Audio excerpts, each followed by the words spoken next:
नमस्कार।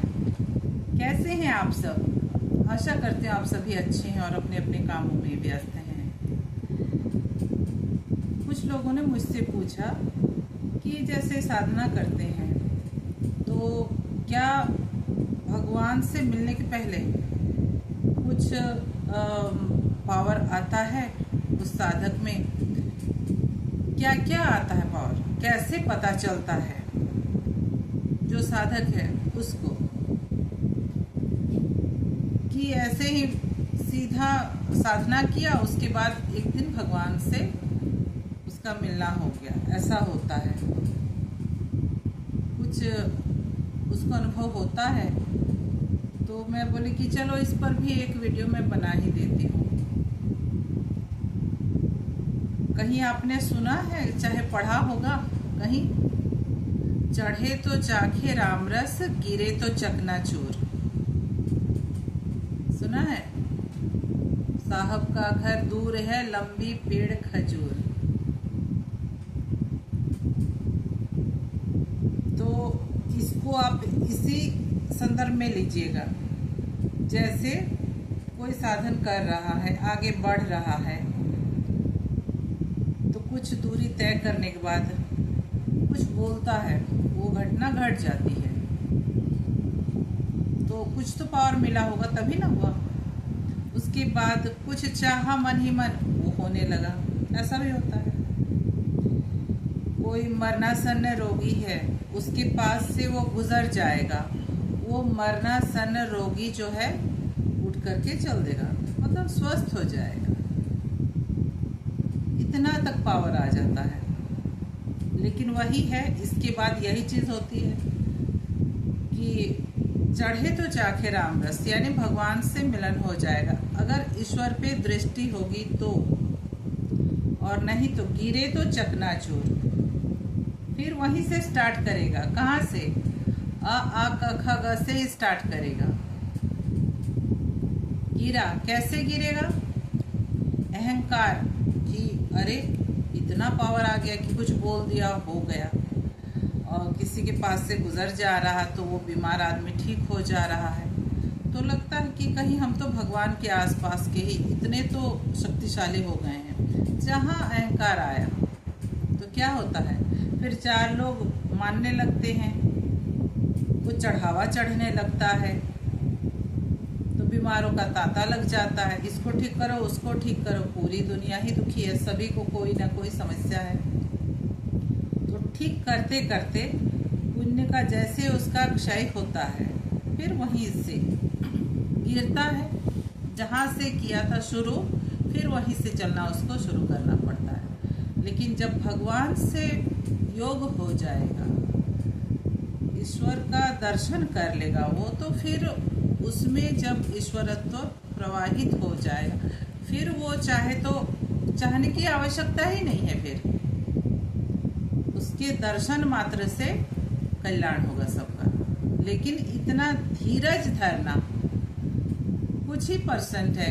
क्या बताऊं कि जिनका लगता है कि नहीं, मेरा ध्येय क्या था, कि मुझे क्या करना है, ये जो दिमाग में हर समय विवेक से काम लेना चाहिए। और जो साधक है वो प्रायः विवेक से ही काम लेते हैं, लेकिन फिर भी अहंकार जो है, कैसे मतलब उसको दिमाग को फेर करके फिर वहीं से स्टार्ट कराते हैं जहां से वो बेचारा चलना चालू किया था।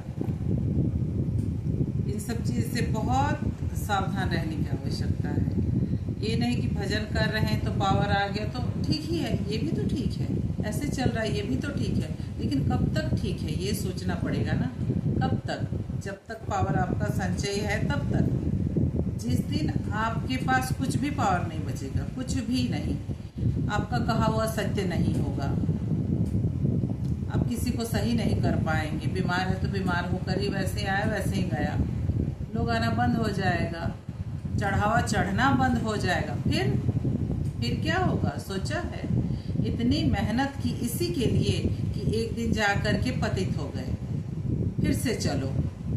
क्या इतना समय है? एक इंसान की आयु क्या होती है? 80, 90, 100, और क्या, इससे अधिक तो नहीं ना। तो 80-90 की आयु में क्या वो भजन कर लेगा।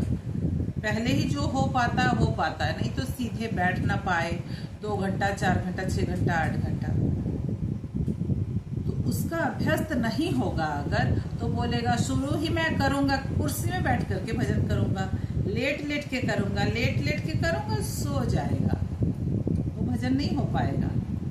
जो पहले से अभ्यास किया हुआ आसन में बैठ करके भजन करने का ना, पश्चंती स्तर में जिसका पहुंच चुका है कि श्वास प्रश्वास में वो भजन कर लेता है, वही जाकर के कुर्सी में बैठकर भी श्वास प्रश्वास में, चाहे बिस्तर में लेटकर भी वो भजन को अपना अनवरत जारी रख सकता है।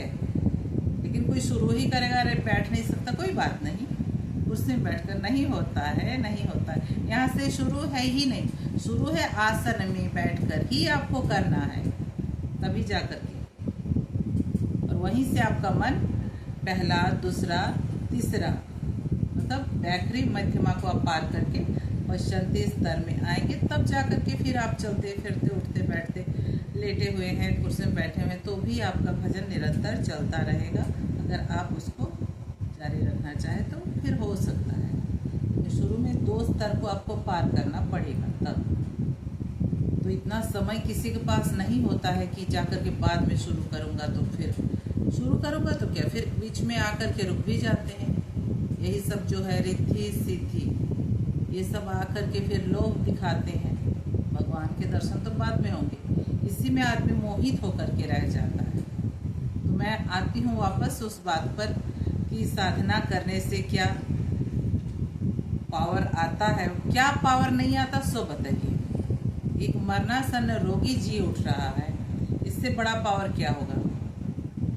इसका उल्लेख हमारे गुरु महाराज जी ने किया है यथार्थ गीता में पहले अध्याय में, पढ़ लीजिएगा।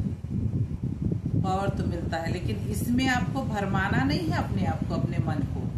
आपको लक्ष्य पर अपनी दृष्टि रखे रहना है, फिर तो सब कुछ मिला मिलाया हुआ है। मुझे आशा है आपको मेरी बात समझ में आई होगी। धन्यवाद।